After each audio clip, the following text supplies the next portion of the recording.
Votre attention s'il vous plaît. Cet élément est en ligne là. Contactez-nous pour savoir s'il est aussi disponible en la langue de votre préférence. Évangileéternel.com,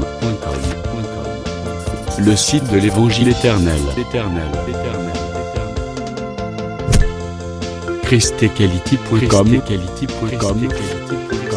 Les cieux sont à la portée de votre main, juste par un simple clic de la souris. Motivez-nous s'il vous plaît, de continuer à vous servir, en souscrivant à l'une de nos YouTube channels qui correspond à votre version linguistique. Souscrivez s'il vous plaît. La rubrique Pasteur et thème. vous présente aujourd'hui l'homme de Dieu, le bien-aimé, le prophète Médard Kiala. Tous les enseignements du prophète Médard Kiala sont disponibles sur christequality.com/medarkiala.html.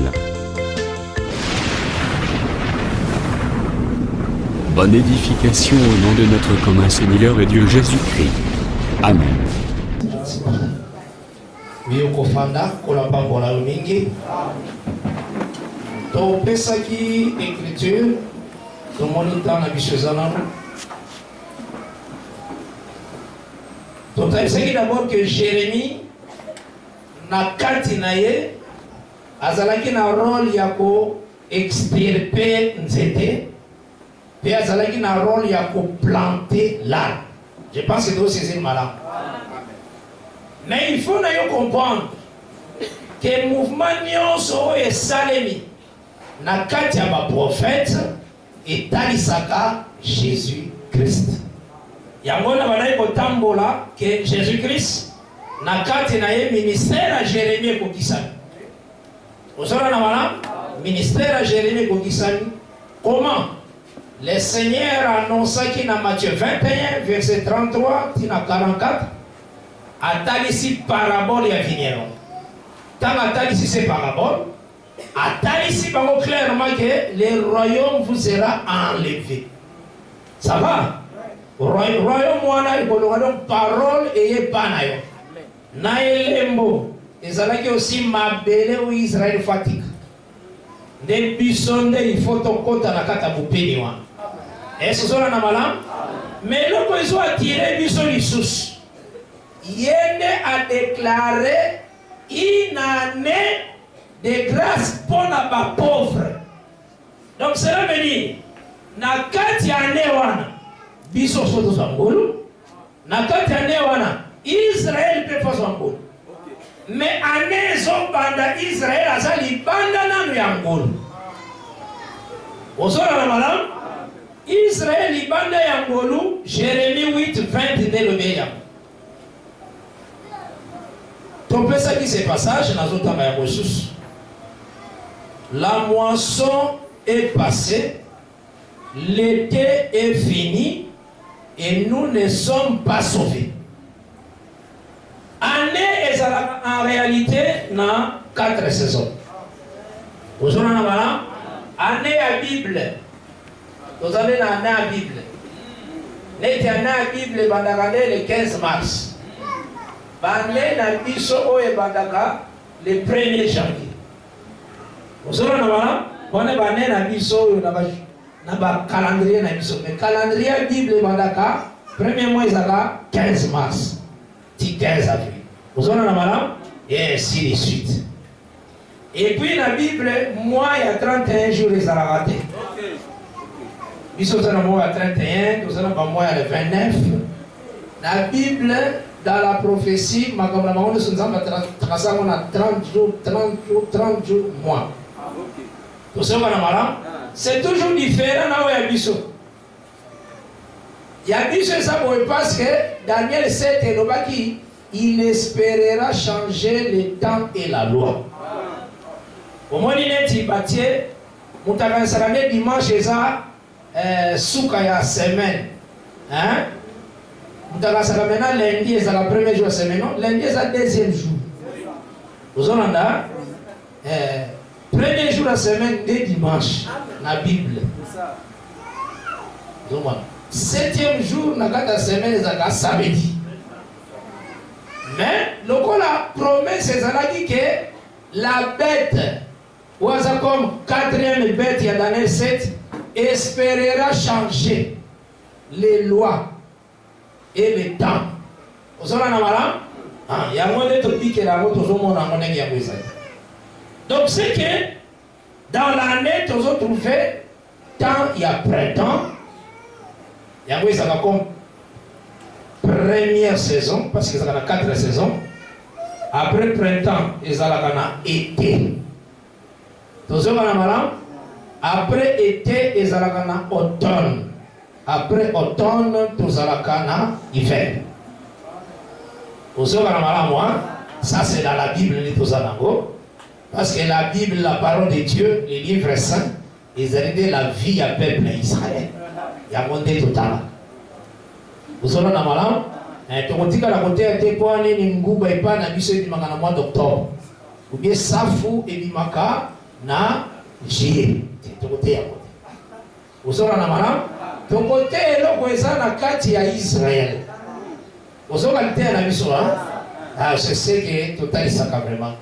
Parce que ça na mutu musura ko banteya lolenge nini nina elengi sala bato na mai soko okolo babisi. Zora na malam donc te ya ndewe eza écrite. C'est très important. Nano sisi na makambo eza wate ko te Yakoba. Oba soka bimisi mutu na eza neti l'éternel sort de l'éternité. Soka zongi si il rentre. Il sort, il rentre. Uzi kas kakoba lokola arche. Makolo nango nde ba sacrificateur bazome ma arche. Maté ndemoni ça. Isa pas toi te ndemoni. Teyaka ce qui est écrit. Amen. Amen. Na malam. Ngando ya Bible abimisaka moto na mno. Ngando ya Bible abimisaka mini na zone. Ngando sana flavor abimisaka mini ngatatu za moto te. Meno kote ya ngando ni. Hippopotame Bible mikuwa na eza mabende ya hippopotame Bible. Hippopotame ya oya sala na mai yao. Mikuwa na eza mabende. Meno kote ya hippopotame ni. Kote ya oya sala Bible. Miki hippopotame Bible ke na ye eza la cèdre. Ke ya hippopotame mbeza nzete talana. Nzete wa menga cèdre. Nde ke ya hippopotame. Oya Bible. Mais oya ya mabela ezaka ka musuni na yende ezake na ye. Ils sont très différents. L'arc-en-ciel na Bible azaka na couleur moko. L'arc-en-ciel libanda azaka na 7 couleurs. Pour wana dotaka ya na physique na mécanique quantique. Ezaka na 7 couleurs. Na mécanique de l'espace. Zona na malam, ezaka na 7 couleurs. Ça c'est vrai pas physicien ba découvrir. Ils ont 7 couleurs. Mais la Bible ezaka na couleur moko. Ils ont la couleur et émeraude, couleur et livre. Parce que les gars sont qui médiateur. Bien déjà dans l'Apocalypse 4. La trône, ils ont environné dans l'arc-en-ciel, semblable à de l'émeraude. C'est la Bible. Il y a un arc-en-ciel, 7 couleurs. Dans l'Apocalypse 4. Ils ont la couleur de pierre appelée émeraude. Ils ont la couleur verte ici. Voilà l'arc-en-ciel la Bible. Celui qui nous sert Seigneur, mais le arc-en-ciel, plusieurs couleurs. Wawapi. Voilà. Wawapi même. Donc c'est comme ça qu'on a maté à balabala. On les a chégués. Vous avez la couleur arc-en-ciel, les a pierre et méron. Parce que nous avons dit médiateur et peuple, ils ont qualifié. Les peuples va supporter qui nous embêter. Ndé balobi Moïse. Biso to bukate yo zala entre biso na ye. Moïse wana nde arc-en-ciel. Il était entre les peuples. Or Moïse a Lévi. Vous avez la madame, il est arc-en-ciel. Parole les yeux pas na yenda so pesa peuple. C'est lui l'arc-en-ciel. Aza Lévi. Ozo Aaron aza Lévi. Yenda za arc-en-ciel. Na katia temple. Na katia tabernacle. Peuple les avoir na tabernacle, les hommes qui étaient na tabernacle. Oya zawana, et arc-en-ciel. C'est qui Lévi. Vous avez la madame, on les a Bible. Si vous avez un magasin où on a dit nous avons été en route, nous avons été en Bibale, dans la sorte de bambis, si on aussi ça matéria. Qui nous tient. Dans la sorte de bambis, c'est bien. Donc, on a aussi ça matéria. Il y a une dualité à même dans l'alliance. C'est ça la prédication. Vous aurez la malade, mais que nous avons été à Nzete Ambila. Mbila, et puis ça va bien comme miné. Mi balé à Gito. Et puis ça va 20, et puis ça va huile. On ne peut pas huile de palme. Bible le brandé huile d'olive. Elles ont besoin de ça, oui. Ils ont 20 peu, après ça, ils ont 20 autres dans la fruit à vie. On a 20 de palme. Mais ça, la matière, on va dire que la palme, ils ont besoin de 20 ans. Et ça, lui. C'est lui. Quand la matière, elle est pourquoi? Par exemple, la matière, et puis, à Bagisi, sous Ramo, ils ont kokati, pas au Selikombo, au Kombo, de la Monda. Ils ont dit ça, ça. Bazali. Oh, Ramo, Bazali, comme roi. C'est ça la vie. Bazali, on a la Kombo. Maintenant, il y a Ramo, aux autres Ramo, ils ont bakati, Bazali, Kikom. Ils ont dit, ils ont dit, ils ont dit, ils ont dit, Ramo, parce qu'il y a autant Jésus à son kota Jérusalem. Vas-y, Ramo, à qui ici? Kwani, roi à son kota. C'est ça. Au côté, il y a Oeza, na 4 écritures. Comment Zamba classa? Nathalie Sakibino d'abord. Il faut qu'on y ait baqué. Tangu mari. Na bana naye, bayaki konuka Jésus. Baibisi Jésus, maman na yo, na bandeko na yo, bayeko lukayo. Jésus Christ n'a pas cette définition à Marie. Alors dit, qui est ma mère? Et qui sont mes frères et mes soeurs? Alors dit, ce sont ceux qui écoutent la parole. Donc Marie en réalité, est un bisson et qui les met en pratique. Vous savez, Marie des bissons. Maintenant, remarquez, ce qu'on suit, Zacharie. Zacharie a la moussala na temple. Mais ange a dit Zacharie. Il y a pas que moussala ya Zacharie et kokani na lege zamba za okela mukiri. Makamaza bezandegi. Omone ka za okela mukiri. Zambe taka za okela mukiri za kolo bana kata okela mukiri ni solo ya mwana. Ni solo ya okela mukiri za ni solo ya mwana. Usana na mala parce que babengi na Romains 8 balobi que la création ils ont souffert de douleur d'enfantement. C'est que ça na mwana na kati na ko. Asa na pasi ya kokota lokola mwasi. C'est que création est bomba mwana. C'est ça. Usana na mala donc tant zamba za okela en réalité za kotia mwana na kati. Zacharie petaka za kina kata tabernacle musala za kosala ange ebisi prière no esa exaucée. Elisabeth a kobotela yo mwana. Donc il kamwa za kosala wana ezaki likambo ya mwana. Tokobani mala tangu Zacharie bibi temple eza lokola kola sisi kokela sisi makamno za kokela. Tangu Zacharie bibi temple abimi baba azali ko expliquer makambo bomba kina kati. C'est exactement ça. Ça met dans la kelinios a expliquer tina ya makambo te. Ya bombia. Vous avez un bon bien. Maintenant, la Bible dit quelques jours s'écoulèrent. Verset ça demande dans la ligue. Quelques jours s'écoulèrent. Donc, quelques jours s'écoulèrent, voilà. Il y a un gens qui sont appréciés en Bible, il faut se dire. Parce que, il nous dit qu'il y a un milliard de dollars. Après ça, on continue. Attends, on en fait, on peut payer 100 milliards de dollars. Mais parole. Parole les gens bateau il y a pona quoi bomber ça va parole ça bon tambalobi tambabini wana ba dit quelques jours s'écoulèrent et ça tanyo so commandement ni ba Abel on a dit ba Enoch c'est quelques jours s'écoulèrent. Alléluia.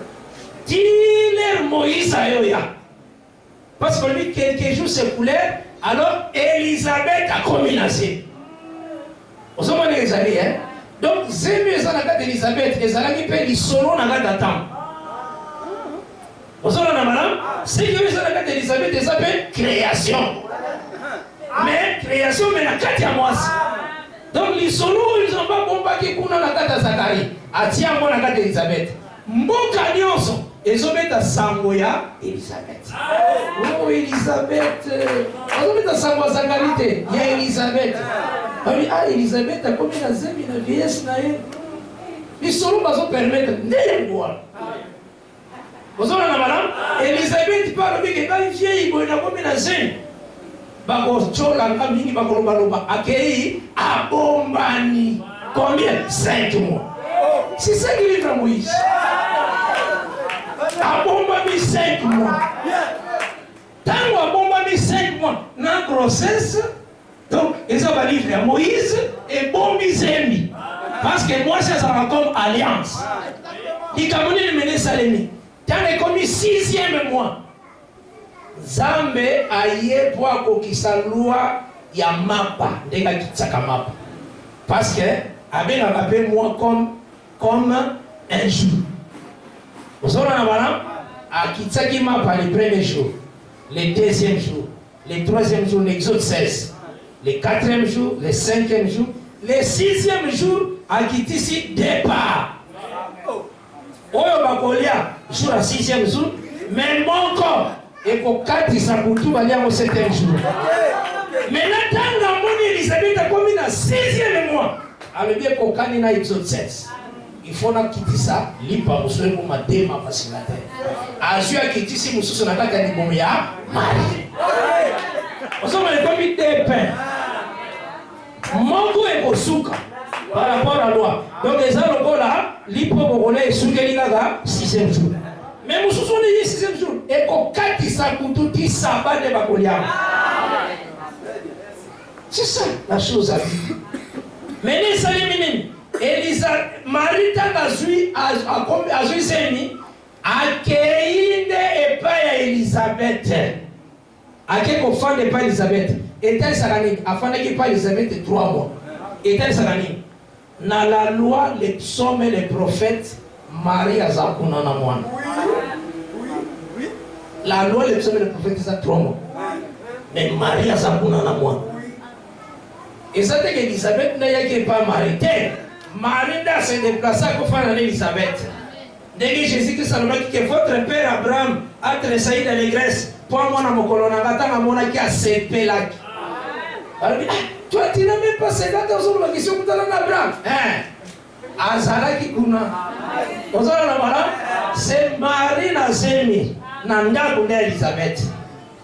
Tangu 3 mois et coquille.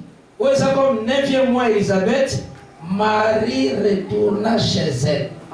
Donc, Abimi Nanda Kouana Po, Akenokota Nanda Kuna est propre. Et c'est la naissance de Jésus-Christ. Oui, mouvement n'a pas sali amour. Et c'est la naissance de Jésus-Christ. Parce qu'à 6 étapes à la loi, les psaumes et les prophètes, maintenant il y a moko parce que Marie retourna. Donc, à Zongi Nanda Kuna est propre. C'est l'arrivée de Christ. Il y a un moment que tant où Elisabeth a porté, Zacharie n'a pas dit qu'il déjà que le soleil n'est pas nous habiter. Avec Yamonde Yesu nda potami, c'est comme ça Bible les a. Avec un robot. Tangalik. Pone, Marie est retournée dans sa maison. Nda a dit que le soleil n'est pas nous habiter. Mais ça aussi m'a dit Jean-Baptiste. Donc Jean-Baptiste, tant que son monde est un prophète, nous sommes des Jean-Baptiste. Donc Jean-Baptiste est un moment à Moïse. Jean-Baptiste a aussi Moïse. Vous avez madame? Il y a Moïse parmi les prophètes, nous sommes qui va Moïse. Jésus-Christ a eu témoignage à le bien pour Jean-Baptiste. Un prophète, plus qu'un prophète. Pourquoi Misaël Moïse? Si vous suivez Exode 29, verset 4, Moïse n'a sokola Aaron. Pour Aaron à Moussala. Jour dans le Jourdain, Jean-Baptiste Namaï. Jean-Baptiste Namaï, ndé Moïse. Jésus a dit, ndé Aaron. Jean-Baptiste, c'est lequel aïe. Ngaï n'a baptisé, yon ne faut pas baptiser. Mais les amants vont là Jean-Baptiste, ça peut ser un bisson. Jean-Baptiste a compris. Mais bisson nous y compréhension. Jean-Baptiste était comme Dieu. Et Jésus-Christ, il était comme le souverain sacrificateur. Ponani, Moïse né à Sokola Aaron. Jean-Baptiste né à Sokoli Jésus. Voilà, on a dit que Jean-Baptiste a aussi Moïse. Jésus a même Moïse. Mais la parole est dynamique et statique. Question que télémi n'a pas beaucoup de télémi dans la position à terre. Parole est à bon côté. Azara mouvement. Vous aurez la malade. Est-ce aussi ma malade? Ah. Pour la ligne, on a le dîner, on a simba la daga kasna le banc malade. Donc Jean-Baptiste Négozomonaye, Azab a prophète Nyon sous autant dans la Bible. Donc parole Nyon soye qui a fond de Jean-Baptiste. Au moni Moussakoli na Bible. Total ça Moussakoli au monde. David a yemaki na beaucoup faté. Ngai na raconter gloire de Dieu. Et ça David. Na yemaki. Mais Pierre a nommé ezana David te ngolo ba Jésus. Vous comprenez hein? Et donc mais David na yemaki. David a dit, oh, bazo tirer bilamba na ngai. Okota ba mutu mikuwa na ngai bazo kisi ngai. David a yemaki dans Psaume 22. Alors dit, mon Dieu, pourquoi m'as-tu abandonné? En réalité, c'est qui David des ça? Jésus-Christ lui-même. Ça nous fait comprendre bien. Or, le prophète, nous sommes ça comme Dieu le Père. Hein? Ça comme le Père. Et Jésus-Christ, leur Fils. Vous avez un malin? Donc, c'est la loi qui était comme Père et engendré Christ. Vous avez un malin? Et il y a pas le dit qu'il est le Père au-dessus de tous. Vous aussi, maman, dans l'ère à Moïse, à Taïsaki comme aussi Père. Donc, à Zalaki, na colonne de feu, colonne de nuée, ça va? Tant mon fils, ça y est, Josué, vient sa colonne de feu, ça va. Donc, Père, ils allaient rentrer à Moïse, au-dessus de tous. Tant Moïse a tient moi Josué a commis fils parmi Akiti. Vous avez la Bible les amis. D'ailleurs nous devons dire c'est que tant nous sommes les qui enfants, et tant ça comme père. Ou Josué a Simon, ils doivent être comme fils. Et ceci n'est pas malin. Donc c'est qu'il faut comprendre très très bien par la grâce de Dieu que le Seigneur apporte l'enrichissement. Donc c'est que tu es comment par la grâce de Dieu que Jérémie n'est pas ça aussi Christ et Jésus. Et le Seigneur a ça qui le travail à l'ongola Israël na terre appelée parole. Maintenant Israël a colombo la terre appelée parole selon Jérémie 8 verset 20 n'est tout autant. Tant nous y a printemps na moisson à vous arrêter la terre il y a promesse. Tant que printemps na moisson, ils attendent à Bisso. Bisso est tous en Akatia, héritage. Bisso est tous là, la parole. Aussi, maman, ils ont Akatia année. Saison, c'est ça dans 3 mois. Printemps, ils ont 3 mois. Été, ils ont 3 mois. Automne, ils ont 3 mois. Hiver, ils ont 3 mois. Et ça dit 12 mois. Ça va? Mais quand Matina été, ils ont ça là 6 mois. Alors, Jérémie a prophétisé que Kobanda moisson ezali qui était que vous allez sauver. Wana l'obéli Israël vous allez sauver. Ils attendent. Donc Israël a prévité pour un enlèvement. Il y a un mot commun à Jésus-Christ dans le niveau de la enlèvement. Alors là, enlèvement, dans la parabole, il y a moisson, il y a blé, na ivraie. Vous avez dans Matthieu 13. Alors là, parabole, il y a blé, na ivraie. Et ça, pas battu, alors là, qui parabole, il y a blé. Pour blé, et Zouamakati, Koya Kokoma été. Vous avez donc, nous avons d'abord des choses naturelles pour maintenant tout comprendre spirituel. Et ça n'a pas tant saison naturelle, mais on l'obéla les spirituels. Donc, si on a une lecture naturelle bien, on comprend les spirituels aussi mieux. Vous avez un malade? Dès que le commun a boyé, Jésus-Christ a été Satan à départ de la mission. Dans Matthieu 24. La carte à Matthieu, c'est aussi les 4 fils de Josias. Parce qu'il faut comprendre. Dans la Ningakaoza, la précision dans ma Kamaza. Oza na koninga na te. Hein? Oza vraiment la précision de l'écriture. Parce que si vous avez la précision de l'écriture, ils ont la te. Il faut avoir la précision de l'écriture. Hein?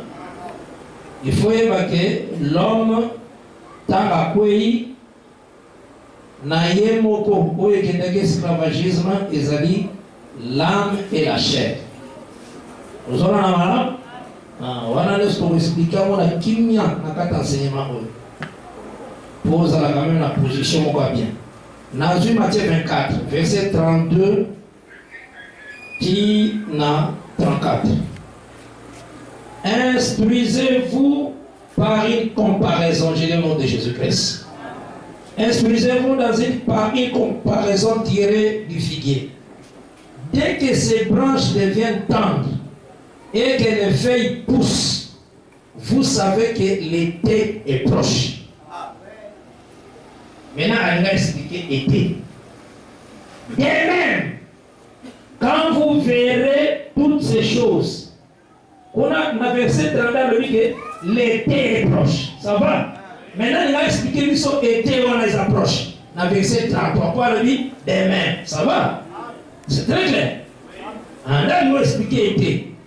De même, quand vous verrez toutes ces choses, sachez que le Fils de l'homme est proche à la porte. Pour les amis, été est proche. Awa, Fils de l'homme est proche.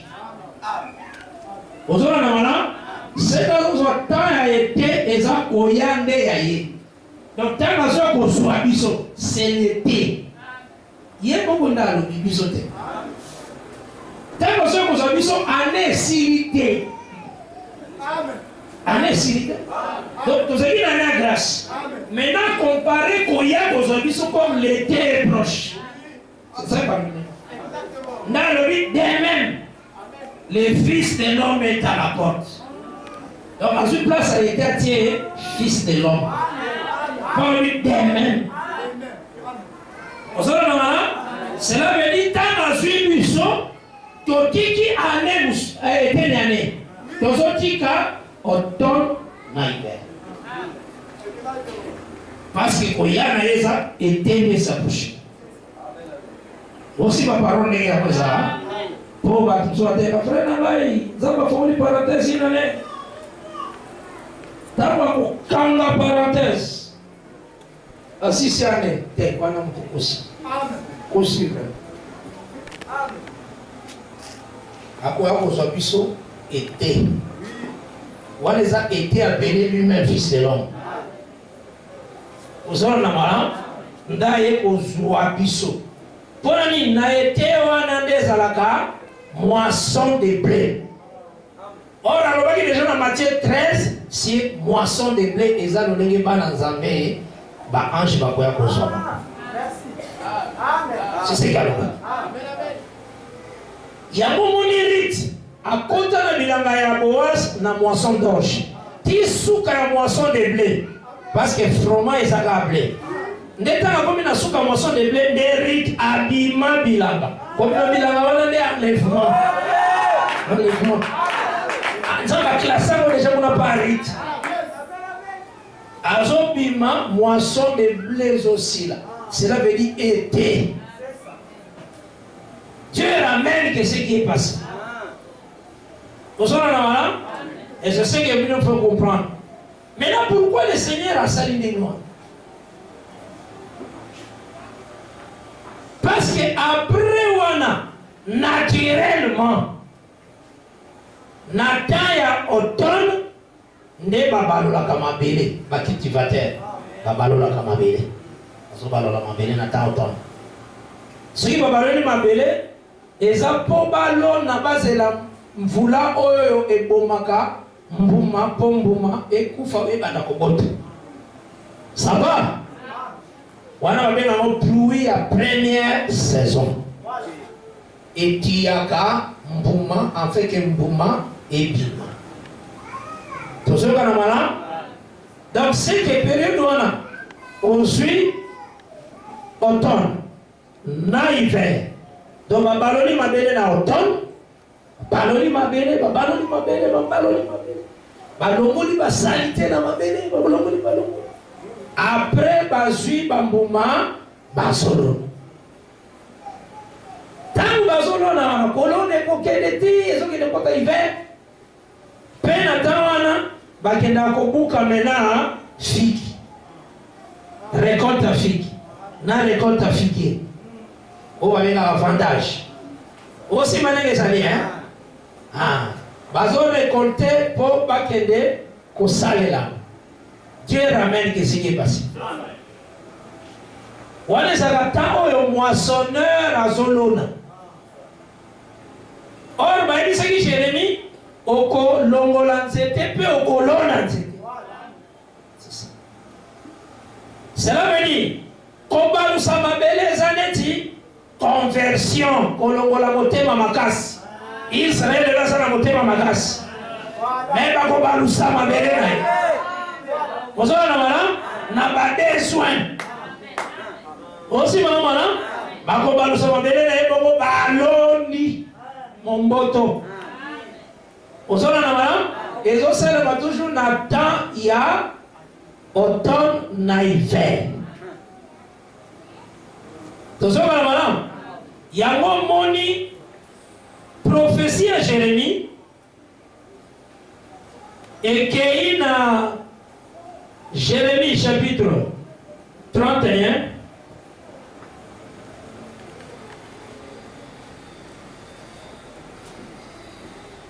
verset 27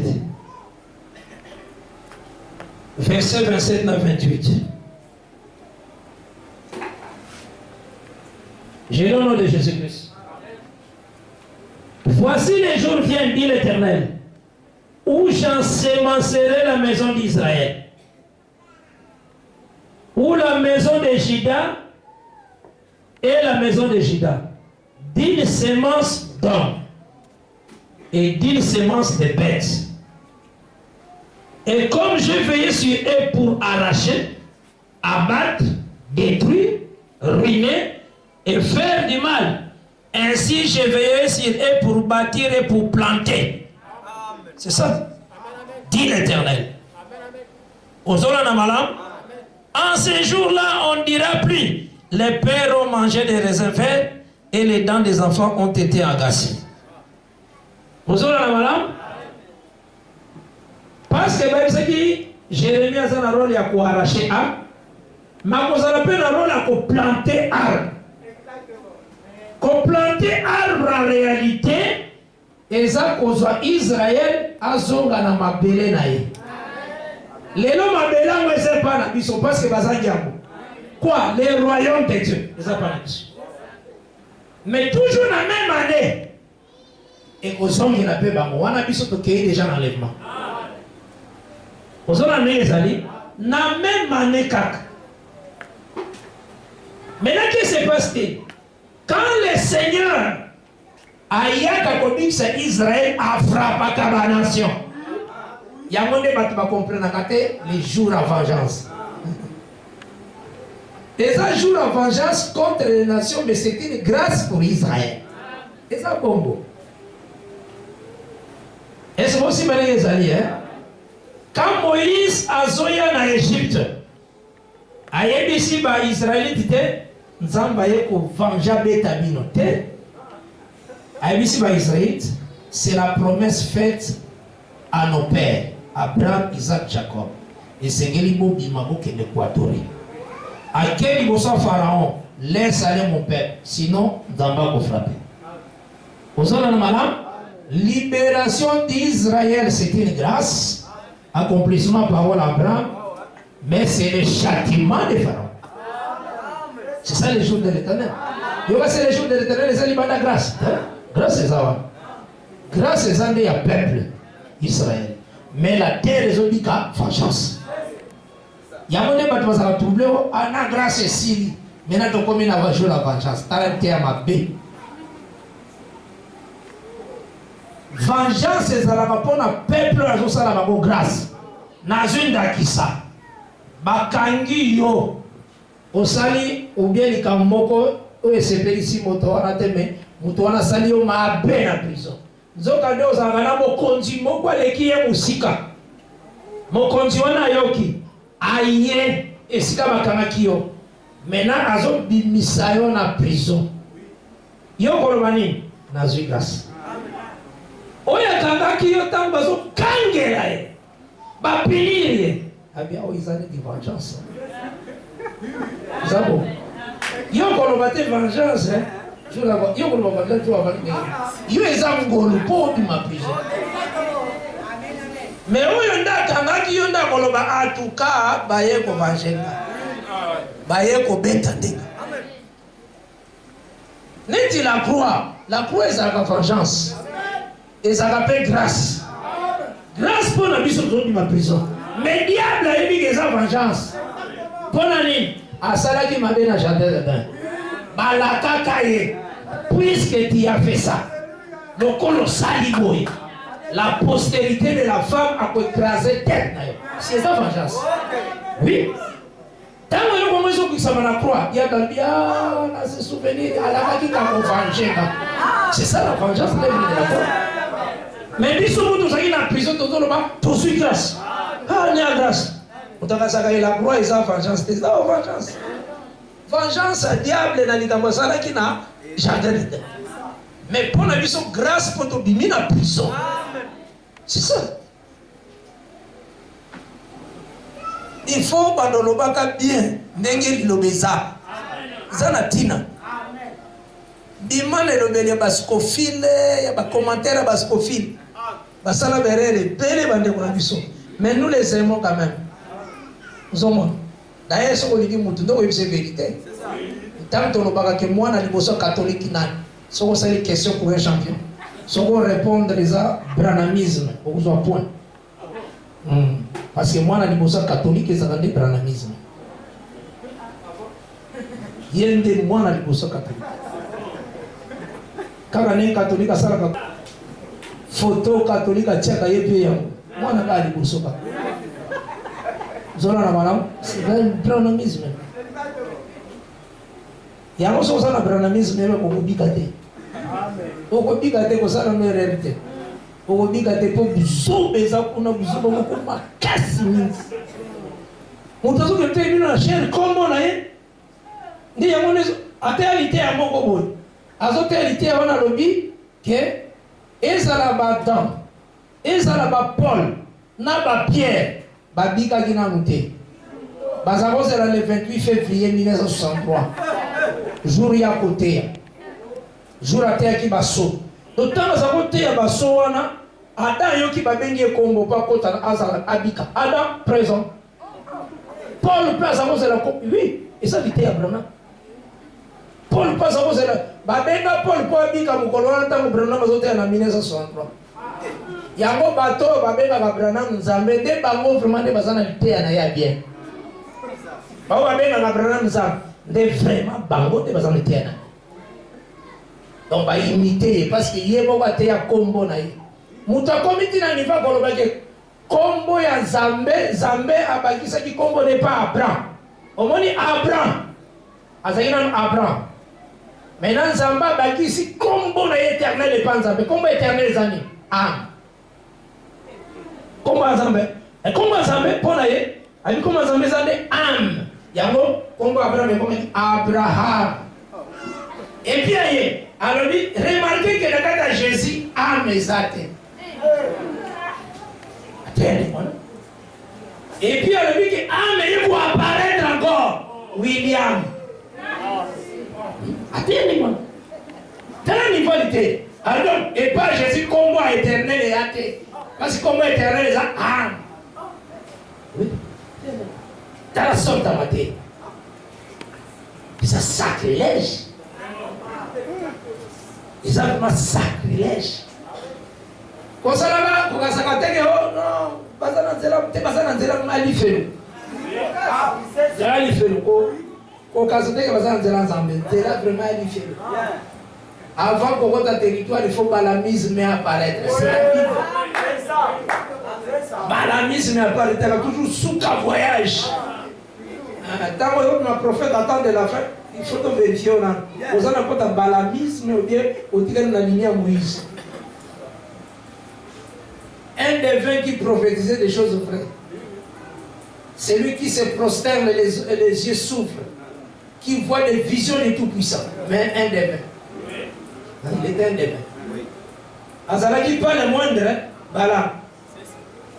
Ceux qui battent qui grandeur, il y a Zam. Et pas il y a Israélite qui va tambour. Roi Balak. Aduki nani anga go contrecarrer puissance wana. Aponi Balam. Ils n'ont pas battu. Balam était puissant. Aïe ben au niveau royal. Kosakanate. Les arrêtés à eux ils pas ça. Payons de consultants. Oya munene collègue. Kosakana Balam te. Balam était très grand. Il faisait de grandes choses. Tant batala qui l'olege, Zamba Fokolimai, Israélite. Bamuni ba miracle nous sommes bien na terre Balam ne to moindre kali. Azaki moindre terre. Balam agi moindre. Mutamona kete azaki moindre terre. Agi moindre terre. Mais il était un des 20. Nasuka Israël a Bomaï. Sola na mana. Mais à prophétiser peu makamuso a bien. À mon niveau, que l'astre qui sort de Jacob. Moïse a combien? Moïse a combien? Moïse n'a comment? Et ça très bien. Mais ça des 20. Parce que les hommes ils ont toutes sortes d'esprits. Zambé a beau ça n'a pas de prier parce que les gens n'entendent pas. Babandi manifeste-toi les sangs agis. Parce que sans la makasi radio lobini Zambé pe aye. Mais azana bangote. Asali pe abrake. Après ça la réponse nous supposons pas tungisi est trop. Ezate ko baza baninga nae. Parce que moninga eza oya confia kaye secret. Alobeli mutomo bazwa ki visite ya mutomo na au milieu de la nuit. Tango akei kokoko kene na ndako papa azalaki na map. Abetele porte ebisi ke tika ko déranger ngate. Nasi na lala ki na bana na ngai. Lokola zopeta zotika te. Nde alobi. Ako répondre non pas comme nous. Mazo répondre pour déranger trop. Bamsou baza côté kuna pour déranger trop. Azana amité. Donc à gêner. Gêner ça va bien. Ya ma vite. Fille monsieur ça gêne. Mais ça va Bamsou ba gêner na bango mais ce sont pas des amis. Mais na dérangement na bango wana kolo a kopesa. A déranger, pas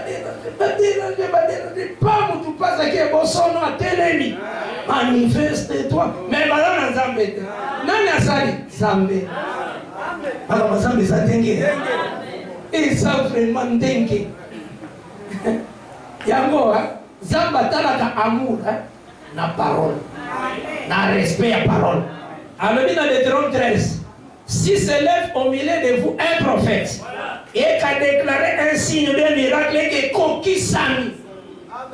Mais après ça, ce qu'a dit Simino, tant que de la Sima Banza, mais Moussous, bon, prophète. Alors, les Anzambende a sali yango pour éprouver bino ceux qui bolinga kai. Donc, à koye ba bolingo par la parole, pas par miracle sali. C'est ça. C'est ça. À autant ceux qui vont respecter parole, mais autant il va miracle. Parce qu'au moment où nous sommes à la carte, mais à son tambola, pour que nous ne pas bicolaï, Mazalia. Tout droit. Aux hommes qui sont malédiction sur malédiction. Balame akolobelo makambo bezala ngo bozambe te. Akolobelo makambo bezala ngo bozambe te. Fanda na parole, fanda à ton poste, au qu'on soit récompense. Baebisaki Abakouk, reste à ton poste. Tikala la parole. Miracle au qu'on soit awa. Motema na yoka ozo mikitisa au qu'on soit miracle. Et pas jamais retard les alagatés. Dieu fait toutes choses bonnes en son temps. Et donc on a fait ça dans la carte na yo. Naza na retard à ta mon côté. Tango de alikamanza benane kokisabite makosala ngo. C'est comme ça un fils du royaume. Une fille du royaume comme ça. En ce moment yangana kusimba yango. Na tango zamba kosala. Masengi ngana tikala toujours na poste na ngai. Aujourd'hui na madame, que le Seigneur a pambo na yo richement. Et je sais que dans la semaine tu vas continuer par la grâce de Dieu. Qui met en colo vraiment ça na yo.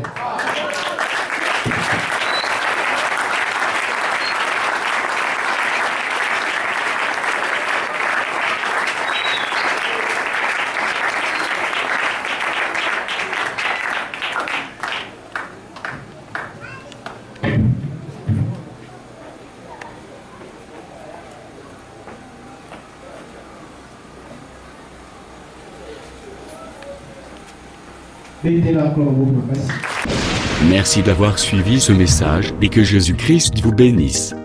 Si vous avez une question à l'intention de l'homme de Dieu, si vous voulez que l'homme de Dieu prie pour vous, si vous voulez vous confier à l'homme de Dieu, ou si vous voulez tout simplement bénir l'homme de Dieu, contactez-le directement si ses coordonnées sont disponibles depuis sa page. Sinon, contactez-nous et nous lui transmettrons vos préoccupations. N'oubliez pas de faire un tour à notre page évangélisation pour voir en quoi vous pouvez vous rendre utile à Christ par cette œuvre. Que Dieu vous bénisse tous. Amen. ChristQuality.com. Les cieux en un clic de la souris.